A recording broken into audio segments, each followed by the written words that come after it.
क्या मैं इतना बड़ा गुंडा हूं कि पूरी नाथ संप्रदाय से ऊपर से होकर के मैं कोई कब्जा कर सकता हूं?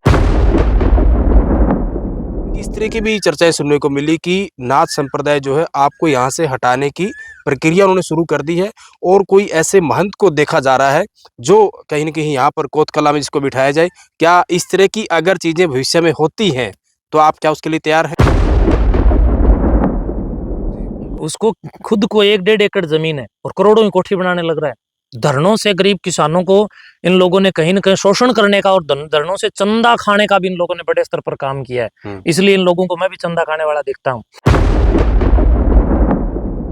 आपके बहुत सारे फोटो वायरल कर दिए जाते हैं कि भाई देखो बाबा हथियार रखता है, हाँ, बाबा तो हथियार बंदूक रखेगा, के साथ फोटो बाबा है। हथियार मतलब वो रखेगा। कहना भी एक साधु संत का, हाँ, तो सन्यासी का साधु अस्त्र-शस्त्र। साधु संत की परिभाषा वो नहीं है जो इन लोगों ने देखी जानी पड़ी है।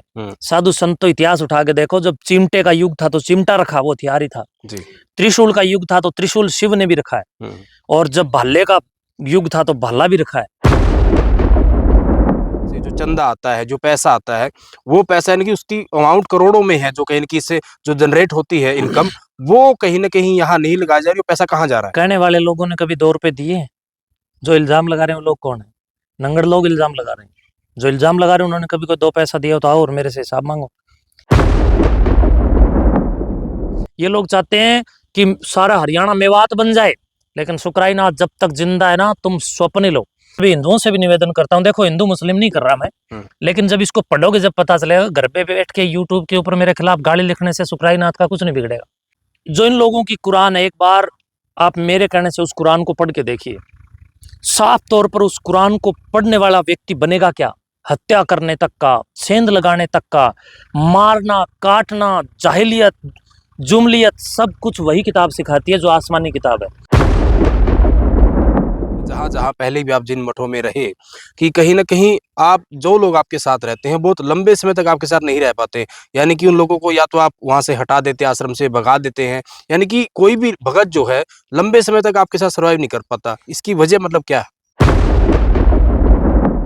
और सारे के सारे जनता जनार्दन का मठ है। तुम 2 व्यक्तियों को भी मैं मठ में चौधरी कैसे बनाऊं? तो सारा रोड़ा चौधर का हुआ। तो इस वीडियो को ज़्यादा से ज़्यादा शेयर करें ताकि सभी लोग जो है उन तक भी ये मैसेज चला जाए। दोस्तों नमस्कार, मैं हूं सुरेंद्र नैन और इस वक्त मैं मौजूद हूं दादा काड़ा पीर मठ में और मेरे साथ महंत योगी सुकराईनाथ जी हैं। और जिस तरीके से जो विवाद कुछ दिनों से चल रहा है, क्योंकि चाहे हम नारनौल की बात करें, हिसार की बात करें या फिर हरियाणा की बात करें, जिस तरीके से कहीं न कहीं बहुत सारे आरोप इस तरीके के लगाए जा रहे हैं और जो एक विवाद जो है वो लगातार बढ़ता जा रहा है। यहाँ तक कि धारा 144 भी लगी और जिस तरीके से कुछ लोग जो लगातार कहीं न कहीं मठ पर जो आरोप लगा रहे हैं, उन्हीं का जवाब हम जो है वो योगी जी से लेंगे कि आखिर क्यों ये इस तरह की परिस्थितियाँ पैदा हुई। और आप तमाम लोग जनता है और सारा कुछ जानते हैं, तो योगी जी जो है वो भी अपना पक्ष रखेंगे। तो हम कोशिश करेंगे कि तमाम जितने भी आरोप, कहीं न कहीं सवाल जो कहीं न कहीं मठ को लेकर उठाए जा रहे हैं और योगी जी को लेकर उठाए जा रहे हैं, तो उन पर बातचीत करेंगे। योगी जी आपका बहुत-बहुत स्वागत है। अभिनंदन है आपकी पूरी टीम और आपके चैनल और आपके सभी दर्शकों का बहुत-बहुत अभिनंदन, शुभकामनाएं, धन्यवाद। जी। अच्छा योगी जी, जिस तरीके से वैसे तो विवादों के साथ आपका नाम जुड़ा भी रहा है, हम चाहे पहले की बात भी करें, क्योंकि आप धर्म को लेकर और इन चीज़ों को लेकर, नशे के खिलाफ, शिक्षा को लेकर आप लगातार बोलते रहते हैं। लेकिन जो मठ को लेकर जो विवाद है और ख़ास तौर पर जिस गाँव में मठ बना है कोतकला, उसी गाँव के कुछ लोग जिस तरीके से लगातार, हालाँकि काफ़ी बार पंचायतें भी हुई, कुछ लोग जो है उनका कहना है कि आपको लेकर जो भी आपको सारी बातें पता है, कुछ लोग जो है आपके पक्ष में भी है। जो ये विवाद क्यों उत्पन्न हुआ, क्या कहेंगे आप?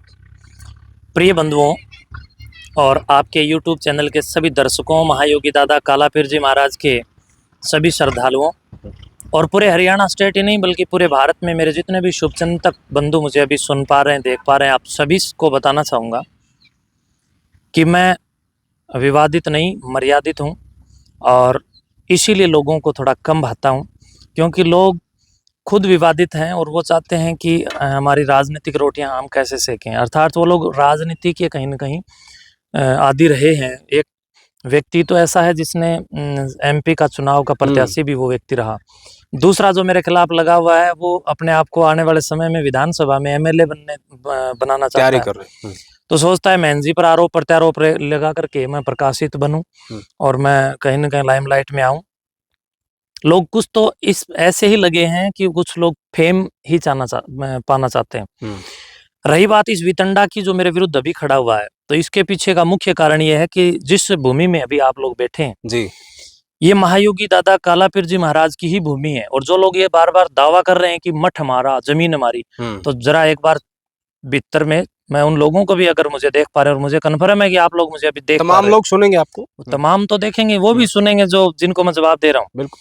वो लोग दावे कर रहे हैं कि मठ हमारा, जमीन हमारी। मैं आपको क्लियर इस बात को कहना चाहता हूँ, मठ तुम्हारा नहीं है, मठ जमीन भी तुम्हारी नहीं है। ये पूरा गांव और ये पूरे गांव की जमीन भी मठ की है और गांव मठ का है, मठ गांव का है। किसी एक व्यक्ति का ना मठ है, ना किसी एक व्यक्ति की जमीन है। रही बात इस जमीन की, तो ये जमीन व्यक्तिगत रूप से मठ संस्थान की है और पूरे गांव राम को मठ संस्थान ने बसाया है। ये एक विचित्र वीर्य का एक अलग से अपने आप में विरला उदाहरण है कि जहाँ एक संत ने गांव बसाया हो। जितने भी गांव राम की भूमि है वो सारी मठ की भूमि है। गांव राम को मठ नहीं दी है, मठ के ही पूर्वजों ने, सिद्धों ने, संतों ने, योगियों ने, महापुरुषों ने, सिद्ध लधाईनाथ जी जैसे महापुरुष, दादा कलाईनाथ जी जैसे, कालापीर जी महाराज जैसे महापुरुषों ने हमारे गांव को बसाने में अपना योगदान दिया है। गांव वाले जिस भूमि को अभी कहीं न कहीं जिसमें अन्न आदि उत्पन्न करके जो गुजर बसर कर रहे हैं, महायोगी दादा कालापीर जी और लधाईनाथ जी महाराज का अपने आप में एक बहुत बड़ा योगदान है कि उन महापुरुषों ने ये भूमि दे करके इस पूरे गांव को बसाया है। तो जो दो व्यक्ति दावा कर रहे हैं कि हमारा है सब कुछ, तो ये उनकी गलतफहमी है। और अब इस वितंडा को शुरू इन्होंने किया मेले के दौरान। 24, 25, 26 फरवरी का मेला था। मेले से कुछ दिन पहले मैंने प्रशासन को एक पत्र लिखा और कहा कि हम ये ऐसे ऐसे एक विशालकाय सीईटी पैटर्न पर आधारित एक महाप्रतियोगिता के रूप में और शिक्षा मेला के रूप में, और शिक्षा मेला के साथ साथ शौर्य मेला, खेल मेला और महायोगी दादा कालापीर जी महाराज के जन्म स्मृति में आयोजित एक वार्षिकोत्सव कार्यक्रम का आयोजन करने जा रहे हैं। उसकी एक स्वीकृति हमें लेनी चाहिए। तो हाँ, आप प्रशासन को मैंने कहा आप स्वीकृति दीजिए। तो जो ही स्वीकृति का पत्र मैंने प्रशासन को प्रेषित किया, तो प्रशासन ने विधिवत रूप से वो ग्राम पंचायत के पास पत्र भेजा और अनापत्ति पत्र की रिपोर्ट मांगी। लेकिन इस व्यक्ति ने, जो अपने आप को मुखिया बताता है, इस व्यक्ति ने अनापत्ति पत्र की बजाय आपत्ति पत्र अपनी मनमर्जी से लिख करके दे दिया जी। और इस कार्यक्रम को रोकने के लिए इसने पूरा जोर लगाया, पूरा प्रयास किया कि ये कार्यक्रम रुके। मठ का इतना बड़ा विशाल कार्यक्रम, पूरे स्टेट के अंदर पहली बार इतना बड़ा कार्यक्रम हो रहा है जी। तो फिर मैंने जैसे तैसे करके अपने गांव के ग्रामीणों से भी बताया। मैंने कहा देखो गांव राम ऐसे ऐसे इसने किया। तो मैंने जब गांव राम को सच बता दिया, इसका पत्र दिखा दिया कि भाई इसने ऐसे ऐसे लिख के दिया, तो इस व्यक्ति को दुख हो गया कि महाराज ने मेरी इंसल्ट कर दी। मैंने कहा तेरी इंसल्ट होती है तो जिनकी तू इंसल्ट कर रहा है क्या उनकी इज्जत ही नहीं है? तू मठ के इतने बड़े वार्षिक कार्यक्रम को रोक रहा है। उस कार्यक्रम को ये बंदा रोकना चाहता था और हमने वो जबरदस्ती कार्यक्रम भी किया और सफलतम आयोजन किया जी। अब ये लोग बिलबिला उठे कि इस कार्यक्रम में हमारी कहीं बैनर पे फोटो नहीं है, इस कार्यक्रम में हमारी कहीं पूछ नहीं है, हम ही आगे रहते, और इस कार्यक्रम में हमारी इजाजत और हमारी मर्जी से कार्यक्रम हो। मैंने कहा तुम कौन होते हो? मठ मालिक है। मठ संस्थान के सभी सेवकों को एक बराबर अधिकार है और सारे के सारे जनता जनार्दन का मठ है। तुम दो व्यक्तियों को मैं मठ में चौधरी कैसे बनाऊं? तो सारा रोड़ा चौधर का हुआ। कुछ समय पहले इन्हीं के परिवार वालों ने ये मठ के चारों ओर की भूमि को कहीं न कहीं अवैध रूप से इन लोगों ने कब्जाया हुआ था जी। हमने विधिवत रूप से नियमानुसार कानूनी प्रक्रिया के तहत वो सारी जमीनें छुड़वा ली। तब से ये लोग मेरे से जलने लगे, तकलीफ इन लोगों को होने लग गई, ये लोग षड्यंत्र रचने लगे और षड्यंत्र रचे, लेकिन ये कहीं कामयाब नहीं हुई। अब की बार कार्यक्रम को रुकवाने के लिए षड्यंत्र रचा तो उस को मैंने सार्वजनिक कर दिया। तब इन लोगों ने एक पूरा बमंडर बना करके ये मेरे खिलाफ झगड़ा खड़ा कर दिया। और ये लोग चाहते क्या है दर्शकों? ये लोग ये चाहते हैं कि मठ अपना वार्षिकोत्सव कार्यक्रम ना करे। ये लोग चाहते हैं कि मठ के द्वारा जो स्टेडियम बनाया गया वो ना बनाया जाए। ये लोग चाहते हैं कि इन लोगों के द्वारा जो पिछली 50 वर्षों में गांव में ना कोई स्टेडियम बनने दिया गया, ना कोई ITI जैसी संस्थान बनने दी गई, ना कोई पार्क जैसा स्थान इन लोगों ने बनाया और बनने दिया, ना कोई गांव की सार्वजनिक चौपालों का नवनिर्माण करने इन लोगों ने दिया। ये लोग सोचते हैं कि अब तक हमारी चौधर थी कि हमने कुछ नहीं होने दिया। अब एक संत ने अपने मठ की जमीन में स्टेडियम क्यों बना दिया? अब मठ की जमीन में बड़े बड़े पार्क क्यों बन गए? अब मठ में ही मठ की गौशाला क्यों बन गई? अब मठ अपना निर्णय खुद क्यों ले रहा है? मठ का मैन शराब क्यों नहीं पीता है? शराब पिएगा तो हमारी गुलामी करेगा, ये लोग ऐसा सोच रहे हैं। मन जी, आपने अच्छे बताया कामों को कि रोकने का एक सारा षड्यंत्र है और कुछ नहीं। नहीं, बिल्कुल आपने शुरुआती दौर से बताया कि वार्षिक कार्यक्रम आप करने जा रहे थे, उसको लेकर इन्होंने कहीं की अड़चन पैदा की, लेकिन आपने कार्यक्रम किया भी।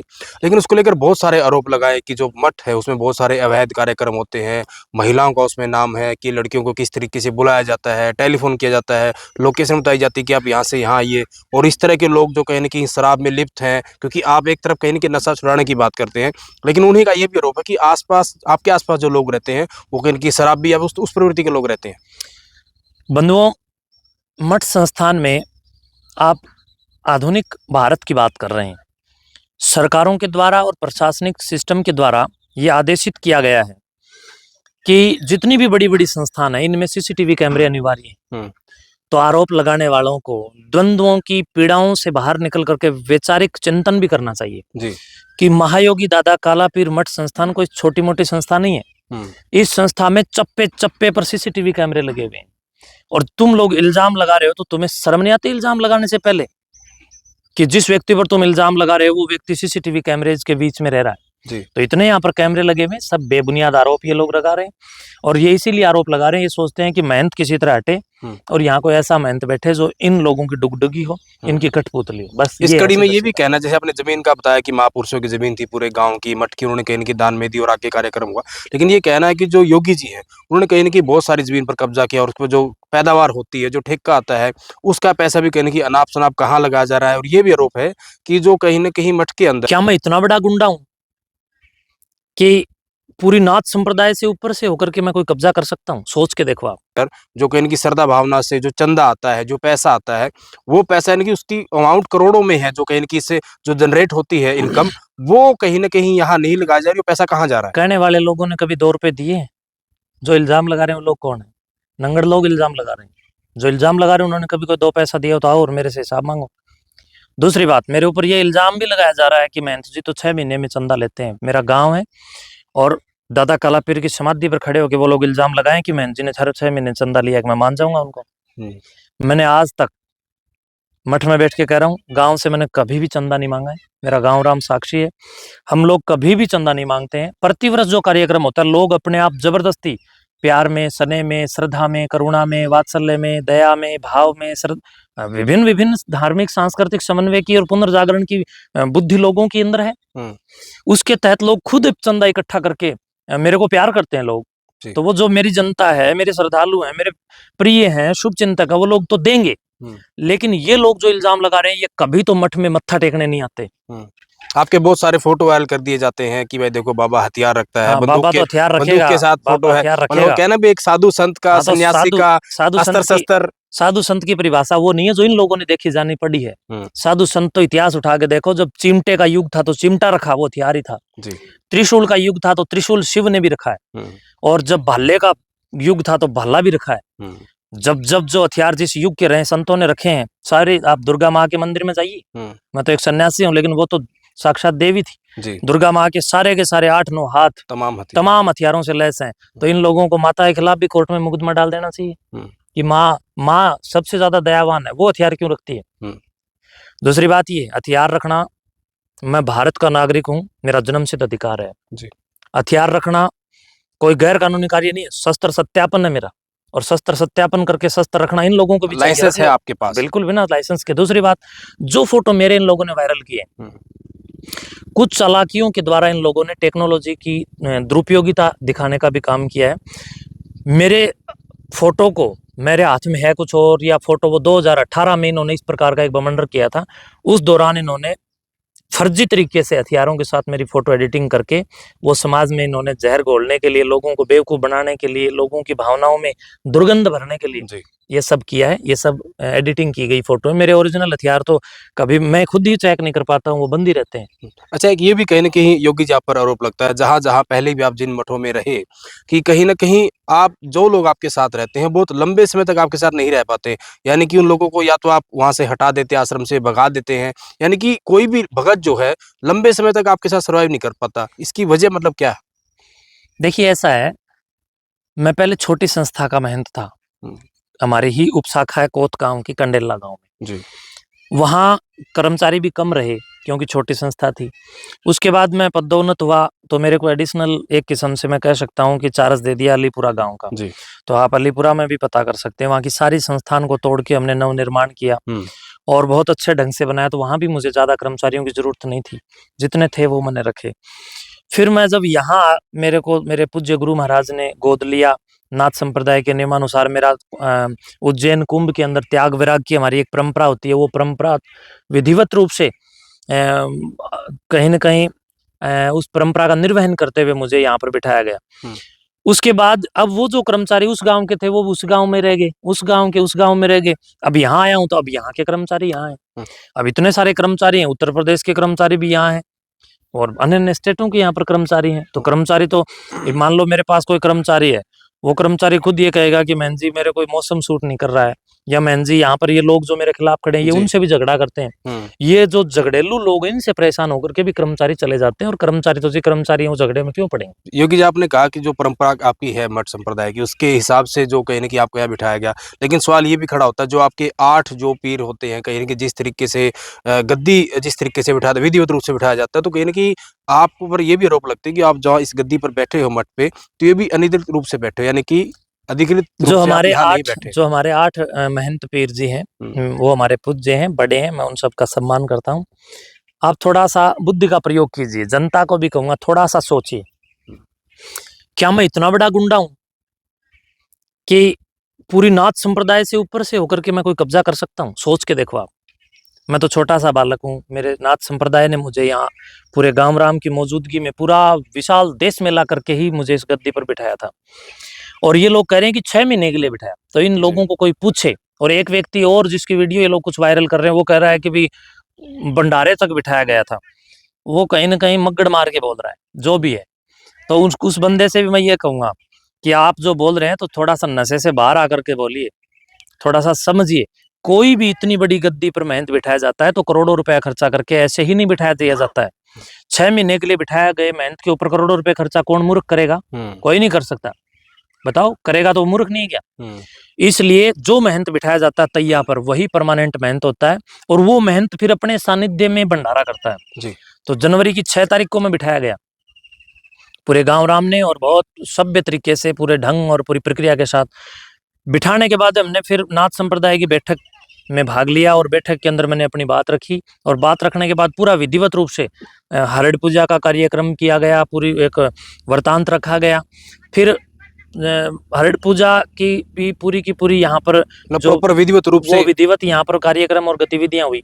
उसके बाद फिर मार्च को 2018 में 12, 13, 14 मार्च 3 दिन का त्रिदिवसीय विशाल कार्यक्रम भी हमने खुद पूरे गांव राम के सहयोग से और अपने खुद के सानिध्य में, पूरी नाथ संप्रदाय ने मेरे सुकराई नाथ के सानिध्य में उस भंडारे को लिखित में करके मेरे को दिया, और उस डॉक्यूमेंट्स के आधार पर हमने भंडारा किया। तो कब्जा कौन कह सकता है कि हम ऐसे कब्जा कर सकते हैं?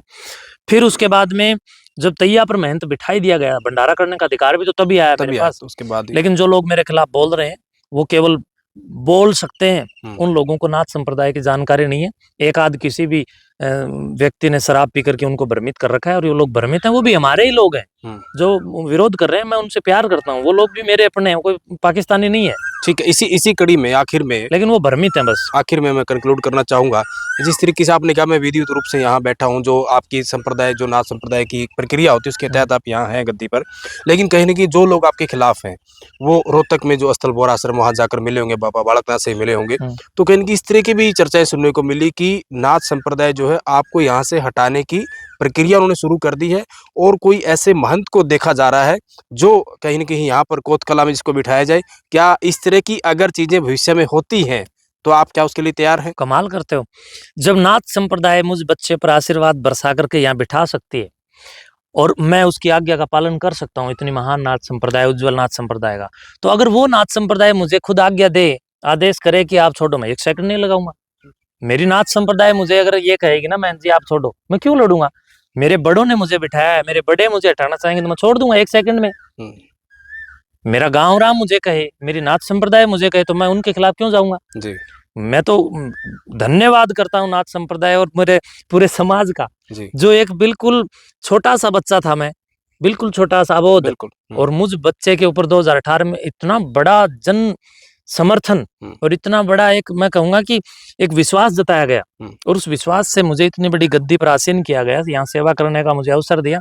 तो जब वो अपनी आज्ञा से बिठा सकते हैं तो वो आज्ञा से मुझे आदेश देंगे तो मैं छोड़ भी सकता हूँ। अच्छा, जब आपने इंटरव्यू उनकी आज्ञा का पालन हमेशा करूंगा। बिल्कुल। अच्छा, आपने इंटरव्यू में कहा कि मैं इंडियन हूँ, भारतीय हूँ, तो मुझे गर्व है। सबसे पहले मैं इंडियन नहीं हूँ, मैं भारतीय हूँ।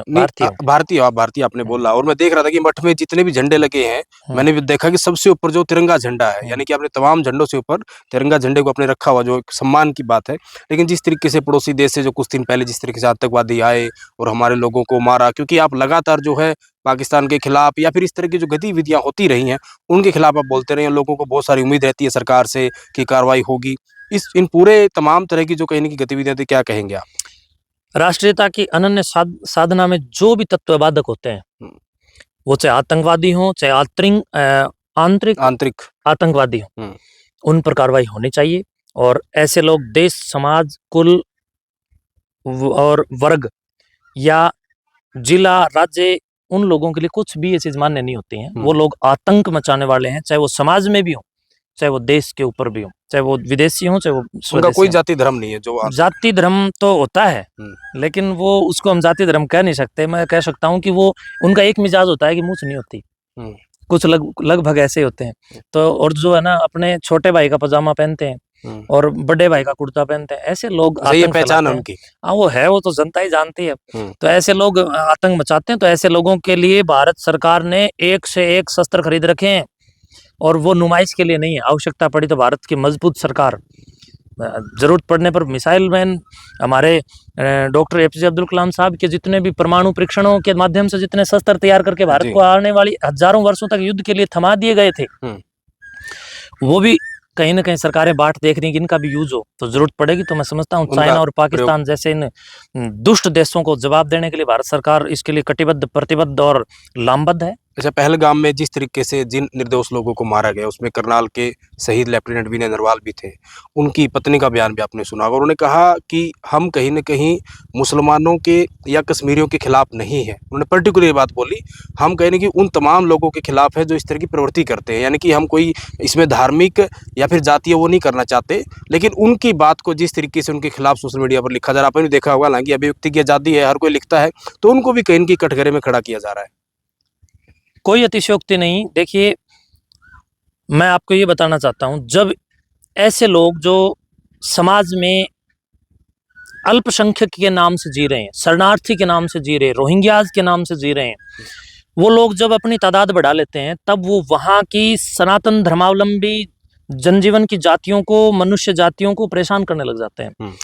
और मैं आपको ये बड़ी जबरदस्त खुशी के साथ एक बात बताना चाहता हूं, सार्वजनिक करना चाहता हूं, कि जो इन लोगों की कुरान है, एक बार आप मेरे कहने से उस कुरान को पढ़ के देखिए। साफ तौर पर उस कुरान को पढ़ने वाला व्यक्ति बनेगा क्या? हत्या करने तक का, सेंध लगाने तक का, मारना, काटना, जाहिलियत, जुमलियत, सब कुछ वही किताब सिखाती है जो आसमानी किताब है। आपने उसको पढ़ा? मैंने पढ़ा है, मेरे पास रखी है। उसके अंदर स्पष्ट तौर पर ये बातें जो मैं बोल रहा हूँ ये लिखी है। मैं अभी आपको दिखा, अगर पहले बताते तो मैं यही मंगवा लेता जी, और मैं अभी मंगवा ही लूंगा। लेके आइए भाई, बाहर कुरान रखी है वहाँ मेरे सामने वाली मेज में। तो उसके अंदर स्पष्ट तौर पर इस पूरे के पूरे इस आतंक के ड्रामे की डमी जो कि तैयार की जा रही है, तो उन डमियों का वहां पर शिक्षण उस पुस्तक के माध्यम से दिया जाएगा। तो इस दुनिया में कोई ताकत नहीं है कि आतंकवाद को रोक सके। मैं समझता हूँ इस पुस्तक को बैन करना चाहिए, तभी जाकर के रुकेगा। कुरान उसको बिल्कुल बैन करना चाहिए। उसके अंदर सीधा लिखा है कि बहुदेववादियों की हत्या करो, जब तक वो तुम्हारे इस्लाम को स्वीकार ना करें तब तक उन लोगों को माफ मत करो, इस्लाम को धारण करें तो उनको माफ कर दो, और तब तक माफ करो जब तक वो कुरान की आयतों को सुने, और जब कुरानों की आयतों को सुनना बंद कर दें तो फिर मार दो, काट दो। इस प्रकार की बातें, हत्या तक की बातें और कहीं ना कहीं समाज में जहर घोलने की बातें जब वो पुस्तक लिखती है, तो मैं समझता हूँ वो आसमानी पुस्तक है, कोई धार्मिक पुस्तक नहीं है, कोई ईश्वरीय पुस्तक नहीं है, कोई परमात्मा का संदेश नहीं है। मतलब आप इस बात पे मोहर लगा रहे हो, जिस तरीके से आमतौर पर कहा जाता है कि हर मुसलमान आतंकवादी नहीं होता, लेकिन हर आतंकवादी मुसलमान ही पाया जाता है। 99.99 सत्य है, कड़वा सत्य है, बिल्कुल। अच्छा, मैं योगी आदित्यनाथ जी की बात करूं, उत्तर प्रदेश के मुख्यमंत्री हैं, नाथ संप्रदाय के तहत भी आपके उनसे अच्छे संबंध, लेकिन उससे अलग भी बड़ा एक जबरदस्त स्नेह है आपके साथ, मतलब इसकी खास वजह क्या है? देखिए, योगी परम पूज्य परमादरणीय प्रातः स्मरणीय नाथ संप्रदाय के राष्ट्रीय अध्यक्ष, योगी महासभा के अंतर्राष्ट्रीय अध्यक्ष, परम पूज्य उत्तम प्रदेश के उत्तम योगी, उत्तमाति उत्तम कार्य करने वाले योगी आदित्यनाथ जी महाराज हमारे अभिभावक हैं। और हम सब बच्चे, हम सब बालक योगी, हम सब बाल योगी जी। उनके ही सानिध्य में हम अपने समाज के अंदर कार्य कर रहे हैं। और राष्ट्रीयता की अनन्य साधना, आध्यात्मिक साधना और आध्यात्मिकता के साथ साथ जीवनोपयोगी जितना भी आविर्भाव हमें प्राप्त होता है उन्हीं से प्राप्त होता है, उनकी प्रेरणाएं हमें प्राप्त होती हैं, उनसे सीखने को मिलता है। और मेरे तो जीवन का मतलब एक किस्म से ये कहूँगा निर्माण उन्होंने किया है। तो वो तो माता पिता हैं जी हमारे, गुरुओं के साथ उनका बहुत समय से उनकी 3-3 पीढ़ियों से एक प्रेम सानिध्य रहा है। तो ये हमारा नाथ संप्रदाय का एक गुढ़तम प्रेम भी है, जो एक सन्यासी का सन्यासी के प्रति और एक योगी का योगी के प्रति होना चाहिए। तो उनका तो आशीर्वाद है, उनकी बराबरी नहीं की जा सकती। अब मैंने वही आसमानी पुस्तक मंगवाई है, आप देख सकते और हैं। इसी आसमानी पुस्तक के पेज नंबर 301 पे और 302 पे इसकी सूरा अत तौबा नंबर 9, सूरा अत तौबा नंबर 9 की आयत नंबर 5 में मैं आपको दिखाने जा रहा हूँ। इसमें स्पष्ट तौर पर इन लोगों ने लिखा है कि जब हराम महीने बीत जाएं तो मुशरिकों यानी बहुदेववादियों, ब्रैकेट में बहुदेववादियों भी लिखा है, आप लोग आपके आसपास में से खरीद करके इसको पढ़ करके देखेंगे। इन हिंदुओं को यानी बहुदेववादी, बहुत सारे देवताओं को पूजने वाले लोग, इनको कत्ल करो, जहां भी पाओ उन्हें पकड़ो, घेरो और घात लगाकर उनकी खबर लेने के लिए बैठ जाओ। बताओ, ये पुस्तकें कोई पुस्तकें? दूसरी बात, इन्होंने कन्वर्टेड जो बदले गए उन लोगों के लिए भी लिखा है कि जो धर्म बदल देते हैं, जो लोग हिंदू हैं अर्थात सनातनी हैं और वो फिर इनके प्रोपगंडे में जाते हैं, इसको मैं धर्म नहीं कहूंगा, ये इन लोगों का मत हो सकता है, इस्लाम धर्म नहीं है बल्कि मत है। स्पष्ट लिखा है कि काबा, यह इस आदेश से यह फैसला कर दिया गया है कि काबा का सेवाकारी और प्रबंधन अधिकार अब मुशरिकों यानी बहुदेववादियों के पास नहीं रह सकता। काबा के अंदर उन लोगों का प्रवेश भी नहीं है जो बहुदेववादी यानी हिंदू हैं। कुरैश के मुशरिक सिर्फ इस आधार पर इसके अधिकारी नहीं हो सकते हैं कि वो हाजियों की सेवा करते हैं, जो इनके हाजी वगैरह बैठते हैं उनकी सेवा कराने के लिए इन हिंदुओं को कन्वर्ट करके इस्लाम में इनकी सेवा में लगाते हैं। इनके पैर दबाना, इनके कहीं ना कहीं जूते साफ करना, इनकी पॉलिश करना, इनको जो भी होता है नौकर की तरह ट्रीट किया जाता है। उन लोगों को केवल हाजियों की सेवा के लिए रखो, उन लोगों को काबा में प्रवेश नहीं है। इतना ही नहीं, बल्कि इसमें इन्होंने स्पष्ट तौर पर यह लिखा है कि ए लोगों जो ईमान लाए हों, अपने बापों और भाइयों को भी अपना साथी मत बनाओ। देखो स्पष्ट तौर पर लिखा है, अगर वे ईमान के मुकाबले में अधर्म को प्राथमिकता दें, अधर्म यानी जो इस्लाम को नहीं मानने वो इनकी नजर में अधर्म है, वो अगर इस बात को प्राथमिकता दें तो तुम में से जो उनको साथी बनाएंगे वो जालिम होंगे। यानी मुसलमानों को स्पष्ट कह रहा है कि भाई वो लोग जालिम होंगे जो इन हिंदुओं को बहुदेववादियों को अपने नजदीक लगाएंगे या साथी बनाएंगे। ए नबी कह दो कि अगर तुम्हारे बाप और तुम्हारे बेटे और तुम्हारे भाई और तुम्हारी पत्नियां और तुम्हारे नाते रिश्ते वाले और तुम्हारे वो माल जो तुमने कमाए हैं, धन दौलत आर्थिक अर्थ, और तुम्हारे वे कारोबार जिनके मंदा पड़ जाने का तुम्हें डर है, वे और तुम्हारे वे घर जो तुम्हें पसंद हैं, तुमको अल्लाह और उसके रसूल और उसकी राह में जिहाद यानी संघर्ष करने से ज्यादा प्रिय है, यानी सारे घर छोड़ दो, हीरे ज्वारात छोड़ दो, मित्र प्यारे छोड़ दो, बेशकीमती वस्तुएं छोड़ दो, पत्नियों को छोड़ दो, परिवारों को छोड़ दो, लेकिन इस्लाम के लिए जिहाद करना मत छोड़ो। ये पुस्तक ये सिखा रही है, ये सिखा रही। बिल्कुल। अब बताइए, ये 7वें आसमान की पुस्तक नहीं है तो और क्या? आप देख सकते हैं कि योगी जी ने जो आसमानी किताब जिसको कहा जाता है कुरान शरीफ, ये कहीं ना कहीं उर्दू में और उसके साथ साथ हिंदी में भी इसका जो है वो रूपांतरण किया गया इसमें बहुत गंदा गंदा लिखा तो है। ये कहीं ना कहीं योगी ने जो है हाईलाइट भी कर रखा है योगी जी ने इसको कि क्या क्या चीजें हैं। और योगी जी आखिरी मैसेज, इस पुस्तक को जो पढ़ेंगे, मैं आखिरी मैसेज ये दूंगा, जो बंदे इसको पढ़ेंगे, मैं सभी हिंदुओं से भी निवेदन करता हूं, देखो हिंदू मुस्लिम नहीं कर रहा मैं, लेकिन जब इसको पढ़ोगे, जब पता चलेगा, घर पे बैठ के यूट्यूब के ऊपर मेरे खिलाफ गाली लिखने से सुखराई नाथ का कुछ नहीं बिगड़ेगा।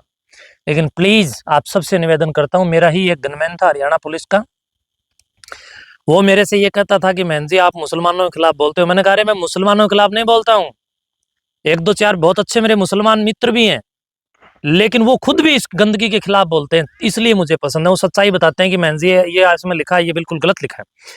वो गनमैन माना नहीं, तो मैंने कहा अभी तू एक काम कर, कुछ दिन मेवात में ड्यूटी लगवा। उसने मेवात में ट्रांसफर लिया।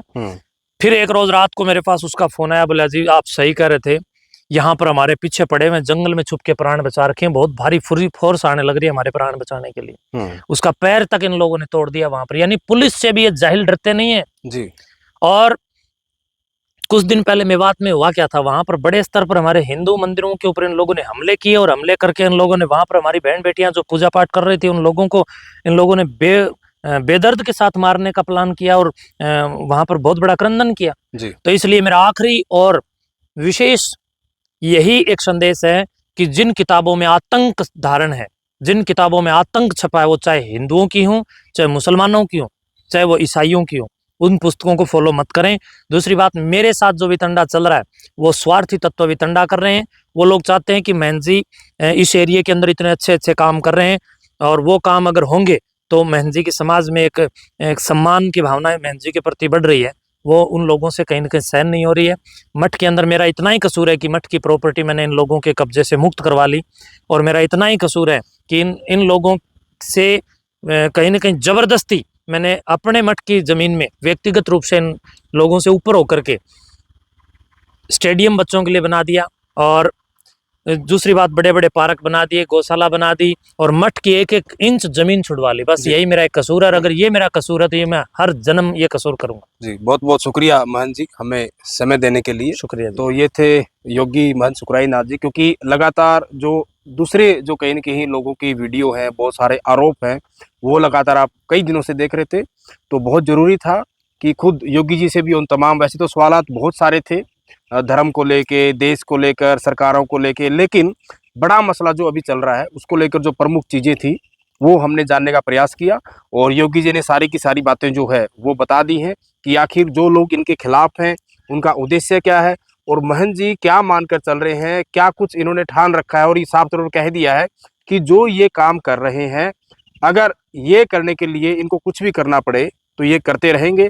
और जैसे मैंने कहा कि जनता आप है, आखिर जो मठ को लेकर जो विवाद चल रहा है, जो दूसरे लोग कह रहे हैं और जो महंत जी ने कहा है, नहीं, इसको आप इसमें एक बात ये भी है कि ये लोग जो मेरे खिलाफ खड़े हैं, इसमें जो एक वो मुख्य व्यक्ति खड़ा है जो ज्यादा ही बोलता है, उसको और कुछ नहीं आता, बस बोलना ही बोलना ज्यादा आता है, और जीरो जी।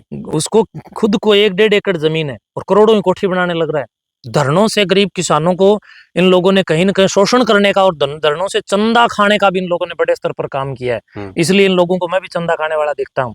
दूसरी बात, जब मेवात में हिंदुओं के साथ अत्याचार हुआ तो ये व्यक्ति वहां जाके मुसलमानों का खुले तौर पर खड़ा होकर के इसने घोषणा की और कहा कि जो उंगली मुसलमानों के खिलाफ उठेगी वो जड़ से काट दी जाएगी।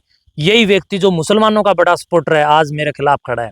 अब आप देखो कि ये लोग क्या चाहते हैं, ये चाहते हैं समाज के अंदर मुसलमानों का दबदबा हो, ये लोग चाहते हैं कि सारा हरियाणा मेवात बन जाए, लेकिन सुखराई नाथ जब तक जिंदा है ना, तुम स्वप्न लो, तुम्हारे सपने सपने रह जाएंगे, ये कन्फर्म मैं आपको कह रहा हूँ। जी बिल्कुल। तो दूध का दूध पानी का पानी आप कर लीजिए, आप लोग जनता है, सब जानते हैं। और आखिर जो महंत जी ने कहा है, जो कुछ जवाब इन्होंने दिए हैं, आखिर आपको कितनी सच्चाई और कितना झूठ, या फिर आखिर में लग क्या रहा है आपको इस पूरे मसले पर, वो आप खुलकर कमेंट कर सकते हैं, अपनी प्रतिक्रिया दे सकते हैं। और महंत जी की बात जो है वो तमाम लोगों तक जाए, तो इस वीडियो को ज़्यादा से ज़्यादा शेयर करें ताकि सभी लोग जो है उन तक भी ये मैसेज चला जाए।